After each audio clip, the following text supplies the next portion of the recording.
marcas de los Estados Unidos. Adelante, doctora Solís, la escuchamos. Muchas gracias. Fuerte aplauso, por favor.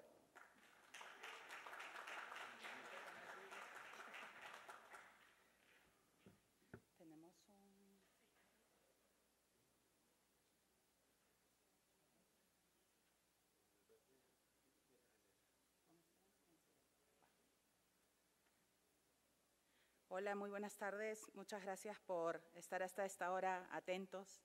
Es un gran número de asistentes, lo cual es bueno para la tarde y no veo muchos además con café, con lo cual espero que podamos seguir esto de manera interactiva, interesante, y si surge alguna pregunta o algún cuestionamiento o lo que fuere, nada, hacerlo sin problema. Bueno, como me presentaron hace un minuto, mi nombre es Silvia Solís. Trabajo para la Oficina de Patentes y Marcas de los Estados Unidos. Nosotros tenemos 13 oficinas distribuidas a lo largo del mundo con agregados de propiedad intelectual, y yo trabajo para la que está ubicada en Lima, pero tenemos una cobertura de acción para los países andinos, los 4, y Chile. En ese sentido, nuestra principal función es verificar constantemente que el ecosistema de propiedad intelectual exista de una manera coherente, que, por ejemplo, las normas internacionales se cumplan, que los tratados que se han firmado también entre los Estados Unidos y muchos de nuestros socios comerciales estén vigentes y correctamente llevados. Y para ello, una de las cosas que hacemos constantemente, y gracias a ustedes y a organismos como ANDI y como ALAC, es participar de estos conversatorios, a donde traemos algunas ideas fuerza. Hoy no vamos a descubrir la pólvora, ni mucho menos, y vamos a hablar solamente de un tema medular al que a veces le escapamos como usuarios, como ciudadanos, como civiles, que es la protección efectiva y la importancia de la protección efectiva de la propiedad intelectual y cómo esto impacta en nuestra vida misma. A veces lo vemos como un problema alejado, como algo de lo que se tienen que ocupar las autoridades, y entonces tendrán que haber más leyes y de pronto tendrán que haber más medidas coercitivas, y no nos damos cuenta también que nosotros como consumidores tenemos una importante actividad que cumplir y un rol que jugar. Entonces, vamos a mirar un poquito. Y perdónenme, no me gusta hacer esto, pero necesito ir siguiendo muy a pie de seguido la presentación que les he traído. Aquí un poco lo que quiero es que analicemos que todos los productos son vulnerables, todos. Si volteamos alrededor nuestro y vemos todo lo que tenemos al frente, al costado y tal, todo es vulnerable, todo es falsificable, ¿de acuerdo? Y cuando digo todo me refiero a, por ejemplo, todos los ejemplos que nos dieron hace un minuto los panelistas de diferentes sectores industriales, ¿no? He citado aquí algunos casos, piezas, repuestos, productos químicos, teléfonos, etcétera. Es importante resaltar que muchos de estos productos falsificados en particular, y siempre lo vinculamos con facilidad a los productos farmacéuticos, los alimentos, las bebidas, cualquier cosa de consumo, pero también equipos médicos, y un sector del que voy a hablar con un poquito más de énfasis en un ratito, pueden suponer graves daños a la salud y a la seguridad de nosotros como personas. De nuevo, salgámonos de este macroanálisis de las autoridades y tal, y vayamos a un análisis personalísimo, el impacto que tiene la falsificación y la piratería en nosotros, en nuestras vidas. Debido a la pandemia, sin duda, hemos podido visualizar un aumento de falsificación, en especial en equipos personales, en vacunas, etcétera, ¿no? Y sin duda esto ha impactado en la credibilidad de un sistema que nunca debe perder credibilidad, el sistema de salud de nuestros países, por ejemplo. En la siguiente diapositiva vamos a empezar a analizar este sector del que les quiero hablar, porque difícilmente lo vinculamos, o no con facilidad, lo vinculamos al impacto en nuestra salud. Y es el de productos químico-agrícolas. Alrededor de todos estos productos existen marcas. Estas marcas distinguen a estos productos en el mercado y los hacen más atractivos para los consumidores, directos, intermedios y finales, ¿de acuerdo? Esto ayuda a que estos consumidores puedan definir su opción de compra, porque finalmente, señores, ¿para qué existe la propiedad intelectual? La propiedad intelectual es una herramienta que existe ¿para qué? Para hacer que los mercados se dinamicen y que nosotros como consumidores dentro de un mercado sepamos qué escoger, ¿no? Esa es la función principal de una marca. Me distingo de otra que hace un producto similar porque mi producto es mejor, porque tiene un aterrizaje bueno en el consumidor. Y en ese sentido, cuando nos ponemos a pensar en este sector y en estos productos, uno dice, bueno, ¿cuál será la economía impactada? Recordemos a dónde llega un agroquímico, ¿no? Impacta en alimentación directamente. Entonces, estos productos son usados para proteger y son críticos para garantizar la cadena de abastecimiento de alimentación mundial. No debemos dejar de entender esa relevancia. Ahí hay una lista de, digamos, un detalle de todo lo que puede ser considerado un producto agroquímico. ¿Y para qué sirven? Sirven, como decíamos, para proteger los cultivos de enfermedades, plagas, malezas, para reducir pérdidas causadas por plagas, para producir alimentos sin insectos ni parásitos, erradicar y controlar plagas que propagan enfermedades, aumentar producción de cultivos. Y vamos a poner algunos ejemplos de este sector o de lo que hacen estos productos en 3 países de nuestra región, para que miremos un poco el impacto real hacia la economía, ¿no? Perdón que ponga primero de ejemplo el Perú, un poquito de nacionalismo, pero el Perú es uno de los 5 mayores productores de, nosotros le decimos palta, acá creo que le dicen aguacate, ¿no es verdad? Bueno, de aguacate, arándanos, somos el segundo productor de arándanos en el mundo y debo decir aquí también en Publicherry, esto es gracias a que el cultivo de arándanos se incrementó de una manera exponencial después de la firma del Tratado de Libre Comercio entre Perú y Estados Unidos, porque los arándanos fueron protegidos como una variedad vegetal nueva gracias a la entrada de Perú como país del convenio UPOF y el consumo se volvió sumamente masivo y la exportación luego, y nos convertimos en el segundo exportador de arándanos del mundo. Entonces, estas son las ventajas que a veces no mapeamos de esta importante herramienta que es la propiedad intelectual para el impacto económico y comercial de nuestros países.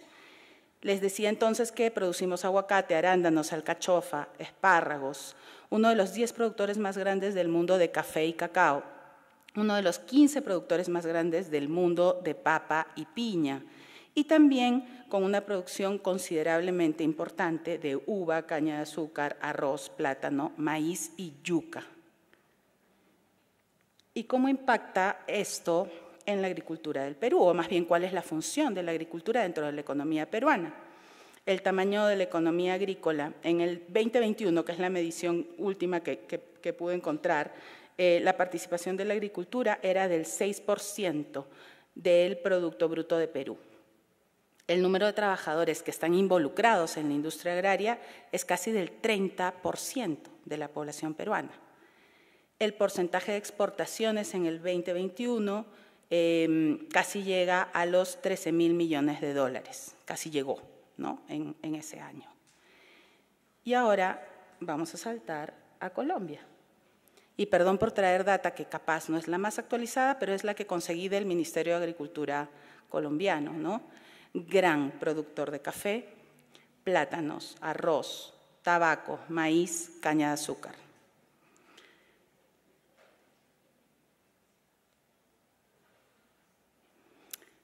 El tamaño de la economía agrícola en el 2020 se refleja con una participación del 7% del PBI de Colombia. Miren, es un punto porcentual más que el de Perú, donde es 6. casi 26% de las personas en Colombia están involucradas laboralmente con el sector agrícola. Y las exportaciones agrícolas de Colombia sumaron casi 11.5 mil millones, o 11.5 billones de dólares en ese año. Paraguay es otro ejemplo que les traje, porque es el mayor exportador mundial de azúcar orgánica, el segundo productor y exportador de stevia y el quinto exportador de soja. Es interesante notar que en el caso de Paraguay las principales zonas de cultivo están alrededor de Asunción, de la capital, a diferencia de lo que pasa con Colombia y Perú. La soja es el principal producto de exportación de Paraguay, pero también lo sigue muy de cerca el algodón y, sin duda, tienen una importancia fundamental en la economía social del país. Y los datos que podemos ver en este slide no son muy diferentes al impacto económico de Perú y de Colombia. El de Paraguay también es importante.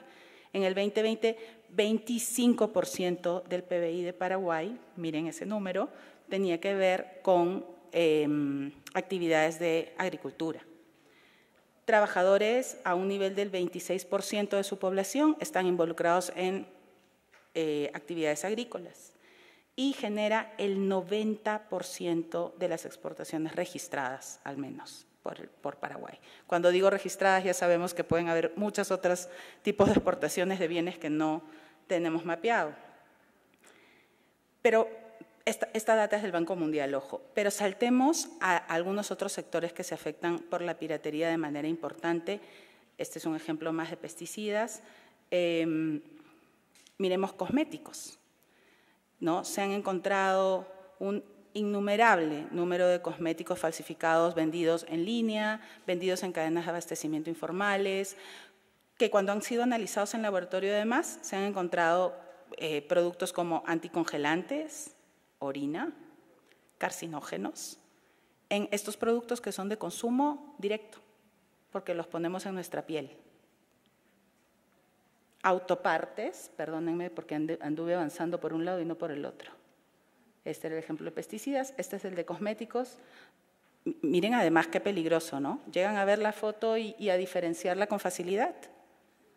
Si no son consumidores promedio de esa marca, difícilmente van a poder diferenciarla, ¿no es cierto? Aquí juega un rol importantísimo, algo que mencionaban hace un rato, la posibilidad de que haya siempre una conjunción entre el sector de gobierno encargado de las acciones contra la falsificación, piratería, contrabando, etcétera, y el sector privado, que se sabe perfectamente cuáles son las características de sus productos, que se sabe perfectamente dónde está el truquito para que las autoridades puedan encontrar la falsificación y el contrabando, ¿no es verdad? Otro ejemplo que les menciono es el de autopartes. Hace un rato nos hablaba una persona representante del gremio de llantas. Sin duda, aquí el impacto en seguridad y en salud pública es totalmente tangible, ¿no? ¿Qué pasa si compramos una llanta falsificada o cualquier autoparte en realidad? Y finalmente podemos tener uno de aquellos accidentes gravísimos de los que nadie quiere ser o formar parte. Esto, cargadores y baterías. Hay ejemplos bien críticos. Yo tengo el de una mujer asiática, no voy a revelar directamente el país, que murió tras una descarga eléctrica por contestar una llamada estando su teléfono conectado. Cargador falsificado. Teléfono no lo sé. El ejemplo especifica que el cargador era falsificado.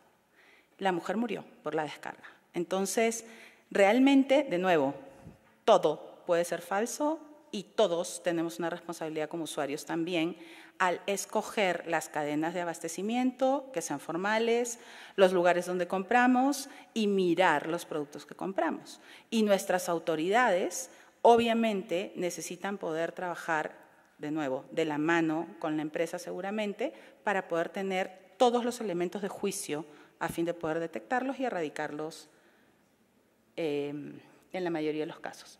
Equipos deportivos. Buscando seguridad, uno termina comprando inseguridad. Tras un choque, el casco original, tras un impacto, ¿no?, del conductor de la bicicleta, se destrozó.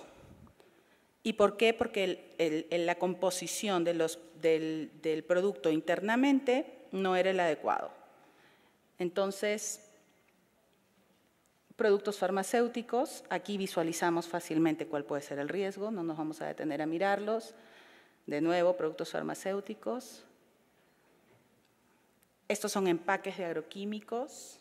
Ojo con esto, ¿no? Cuando nos ponemos a pensar en la falsificación de agroquímicos, yo estoy segura de que muchos lo vinculamos con el producto per se, que la fórmula esté adulterada y que entonces compremos algo que es subcalidad.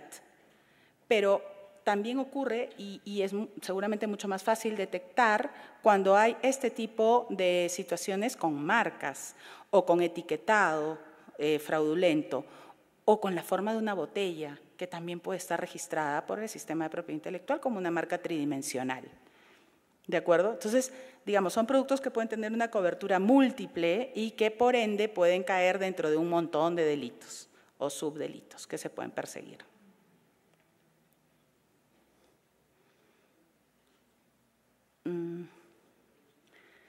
Acá hay una serie de definiciones o ideas que nos hacen pensar qué ocurre cuando un agroquímico es falsificado, ¿no? Pueden contener impurezas, altamente tóxicos, riesgo para la salud del agricultor, no solo del que nosotros al final que vamos a comernos la fruta intoxicada, pero ese agricultor que está expuesto al pesticida falso, disminución de producción agrícola, etcétera. Y por supuesto, una devaluación valga la redundancia, del valor de una marca. ¿Qué pasa si usted empieza a comprar un producto X pensando que le va a generar el resultado Y y no le resulta? Lo comenta, ¿no? Y dice, oye, qué malos están viniendo, no sé, los iPhone. Y está comprando falsificación. Y lo que estamos divulgando como consumidores finales es información que devalúa la marca. Entonces, ¿qué pasa en este círculo pernicioso? Las empresas desarrolladoras de nuevos productos protegibles por propiedad intelectual empiezan a verse golpeadas por este tipo de prácticas y desincentiva la creación intelectual. Y yo creo que todos estamos de acuerdo en esta sala de que la creación intelectual es el principal insumo del crecimiento de una economía y de un país. ¿Y la falsificación qué es? Esto me suena bien abogada, perdónenme, pero si es que no nos queda claro, solamente para mirarlo así, ¿no? Es que una marca sea espuria en relación al tráfico de cualquier producto. Puede ser que distinga productos o servicios, y puede ser su etiqueta, puede ser el parche, la pegatina, el envoltorio, lo que sea, ¿no? Que sirva para distinguir a ese producto o servicio en el mercado lo que esté falsificado, lo que esté siendo falsificado. Y ojo, no es que necesariamente la marca falsa deba ser idéntica, o mejor dicho, para que sea una falsificación se considera una identidad. Puede haber diferencias no sustantivas que hagan que también se considere que ese es un producto falsificado. ¿De acuerdo? Y el alcance del problema, señores, y lo hemos venido escuchando este día tan interesante, es un alcance mundial. No es un problema de la región, no es un problema de Colombia o de los países andinos, no. Este es un problema global, de alcance mundial. Ahí tenemos un reporte de OCDE del 2019, en donde nos señalaba que la intensidad de la falsificación aumenta y pone en riesgo las economías abiertas y la globalización. Importación de productos falsificados ya hacia el 2013 en la Unión Europea ascendía a 121.000 millones de euros. Y ese número, créanme, que no solo no se ha detenido, sino que ha ido aumentando y aumentando y aumentando. Y los falsificadores prosperan siempre en un entorno de mala gobernanza y hacen un mal uso de muchas buenas prácticas o soluciones que hemos visto a lo largo de este día también, que deberían ser beneficiosas para el comercio, pero encuentran el gap, el hueco, por dónde entrar. Y ahora vamos a ver 3 de estas herramientas que deberían servir o estar siempre utilizadas para el beneficio del comercio y más bien son utilizadas por estos delincuentes de la manera equivocada. Este es un dato igual del problema que se refleja para el sector farmacéutico. Lo vamos a pasar un poquito rápido. Perdón, antes de irnos a esas 3 soluciones, siempre pongo estas 2 diapositivas.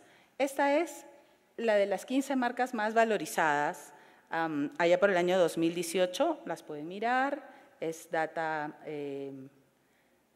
totalmente fidedigna y se van a dar cuenta que hay diferentes sectores, ¿no? Seguramente mucho de tecnología, de IT, pero también de consumo masivo y divertimento, ¿cómo se dice eso?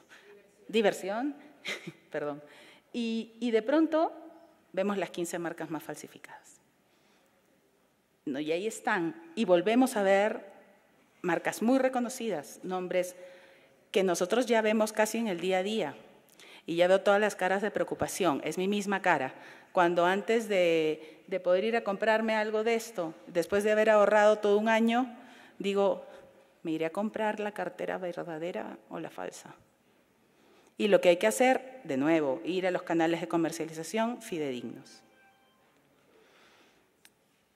Y les decía, este es un entorno complejo, evolutivo, lo mencionaba uno de los panelistas antes. No hay todavía un rastreo específico que les pueda decir a todas las autoridades del mundo, esta es la fórmula mágica. Si ustedes siguen esta forma, aquí los detenemos a todos y lo logramos y se acabó la falsificación y el contrabando. El gobierno de los Estados Unidos trabaja de manera muy, muy fuerte para tratar de encontrar más y mejores soluciones o herramientas que puedan ser utilizadas no solo por nosotros, sino por nuestros socios comerciales. Y constantemente departamentos de gobierno de los Estados Unidos como HSI o como el FBI, muchos otros departamentos como el Departamento Aduanero, ponen a disposición de nuestros socios comerciales estas herramientas. No solo entrenamientos, pero también las herramientas. Entonces, a prestar atención, porque son entornos evolutivos, cambiantes. Lo que sirve hoy ya no nos va a servir en 3 años. Ya encontraron la manera de sacarle la vuelta, como decimos criollamente en nuestros países, a estas fórmulas, ¿no? Y aquí sí hablamos del uso indebido de los puntos de tránsito intermedios, lo decía ya un panelista. No puede ser que de un sitio salgan papas y luego lleguen yucas, ¿no? O sea, cuando hay una importación que tiene muchos puertos intermedios, ahí la autoridad aduanera tiene que ponerle el ojo. Hay algo raro, ¿no? Algo está sonando mal, por algo paran en tantos sitios. ¿Y por qué lo hacen? Porque en uno le cambian el etiquetado, en otro le cambian el lugar de origen, en otro le cambian, y así van. Entonces al final realmente te llega una yuca cuando salió una papa de otro lado, o al menos en el papel, ¿no? Entonces ahí una alerta. Otra alerta, las zonas de libre comercio.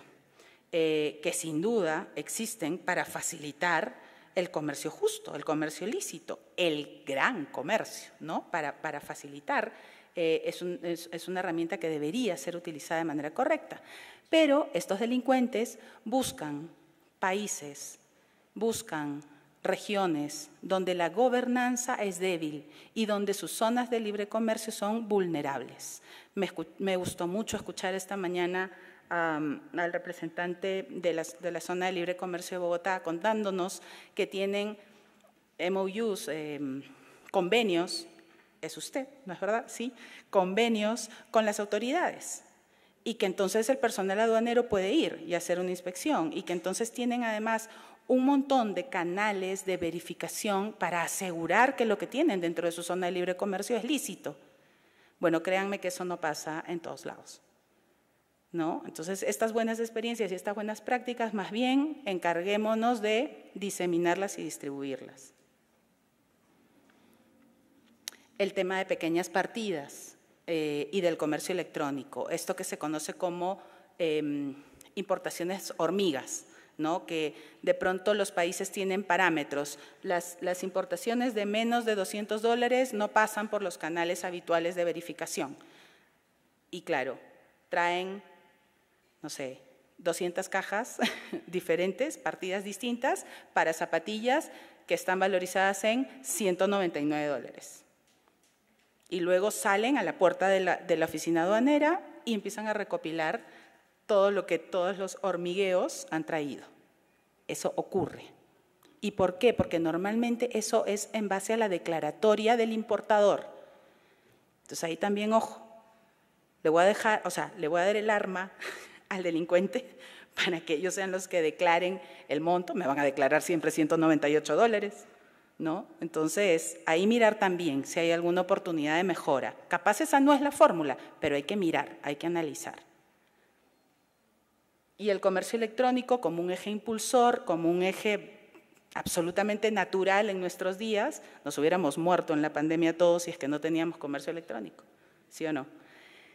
Pero es tan bendecido y tiene tanta volatilidad que en realidad puede ser muy mal utilizado. Entonces aquí también hay una tarea muy importante para la verificación de, por ejemplo, la responsabilidad solidaria que deben tener las plataformas de venta de comercio electrónico, ¿no?